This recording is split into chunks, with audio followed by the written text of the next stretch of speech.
پچھلے کچھ دنوں سے ہر طرف یہ شادیانے بجائے جا رہے ہیں کہ پاکستان گرے لسٹ سے نکل گیا ہے اور یہ پاکستان کی بہت بڑی کامیابی ہے.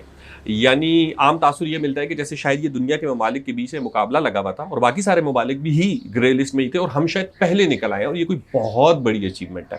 حالانکہ شاید مہذب دنیا جو ہے وہ اس لسٹ میں کبھی تھی ہی نہیں اور ہم پہ تو سختی کر کے 29 پوائنٹس یا 28 پوائنٹ جتنے بھی ہیں ان کے اوپر عمل درآمد کروایا گیا. اب سب اس چیز کا کریڈٹ لے رہے ہیں, پی ٹی آئی بھی, پیپلز پارٹی بھی, آرمی بھی, سیاستدان بھی, سب اس چیز کا کریڈٹ لے رہے ہیں کہ پاکستان گرے لسٹ میں ان کی وجہ سے نکلا ہے. لیکن کوئی یہ نہیں بتا رہا کہ پاکستان گرے لسٹ میں آیا کیسے. مجھے اپنے لڑکپن کے دن یاد ہے کہ یہاں لاہور میں 2 بڑے زبردست مالز بنے تھے, ایک پینوراما اور ایک پیس.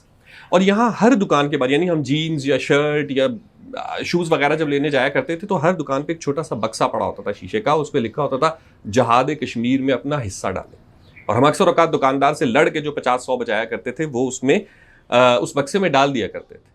آج میں یہ سوچتا ہوں کہ وہ پیسہ آخر کون کلیکٹ کرتا تھا, وہ پیسہ آخر جاتا کہاں تھا. اگر وہ جہاد کشمیر پر لگ رہا تھا تو کوئی تو تھا نا جو بکسہ رکھ کے گیا تھا اور پھر اس بکسے کو لے کے بھی جایا کرتا تھا.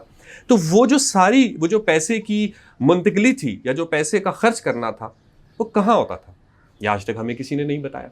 اسی طرح ہمیں کسی نے یہ نہیں بتایا کہ جنرل اختر عبد الرحمان, جن کے بارے میں ایک کتاب میں نے پڑھی تھی, افغان روسی شکست کا معمار, یعنی روس کے ٹکڑے کر دیے تھے جنرل اختر عبد الرحمان نے, اس کے بیٹوں نے شوگر ملیں کیسے لگائیں اور پھر سوئٹزرلینڈ کے بینکوں میں ان کے اکاؤنٹ کیسے ہوئے, یہ بھی ہمیں کسی نے نہیں بتایا.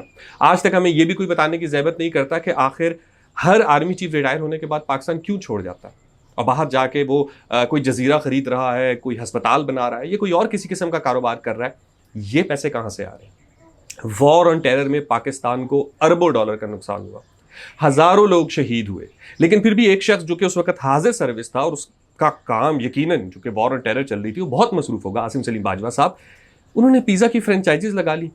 کیا ان کے پاس دوران ملازمت جبکہ جنگ بھی لگی ہوئی تھی اتنا وقت تھا کہ وہ اپنے کاروبار پہ فوکس کرتے, اور اس کاروبار کے لیے پیسہ کہاں سے آیا یہ بھی آج تک ہمیں کسی نے نہیں بتایا.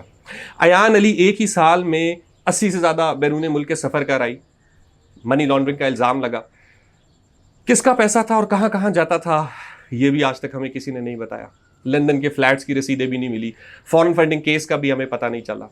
تو آپ یہ جن 29 نکات کا واویلا مچا رہے ہیں کہ ہم نے عمل درآمد کرا دیا, یہ تو آپ نے میرے جیسے اور ایک عام پاکستانی پہ لاگو کیے نا کہ آج ہم ایک 10,000 روپے بھی بینک میں جمع کرانے جاتے ہیں تو ہم سے یہی سوال ہوگا کہ بھائی یہ پیسے کہاں سے کمائے ہیں.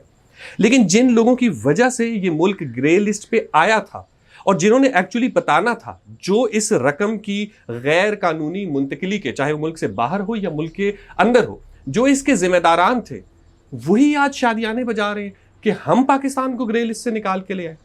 تو حضور والا, اگر آپ کو کچھ بتانا ہی ہے نا عوام کو, تو یہ بتائیے کہ جہاد کشمیر کے نام پہ جو چندہ جمع ہوتا تھا وہ کون جمع کرتا تھا, وہ پیسہ کہاں خرچ ہوتا تھا اور کیسے ہوتا تھا. ریٹائرڈ جرنیلوں کے بچوں نے شوگر ملیں کیسے لگائیں, لندن کے فلیٹس کہاں سے آئے, سرے محل کہاں بنا, کیسے بنا. اگر جوابات دینے ہی ہیں تو ان سوالات کے دیجیے. یہ بار بار ہمیں آ کے یہ نہ بتائیں کہ آپ پاکستان کو گرے لسٹ سے نکال کے لے آئے. وہ تو ہمیں پتہ ہے پاکستان گرے لسٹ سے نکل آیا کیسا تھا اس بارے میں بتائیں.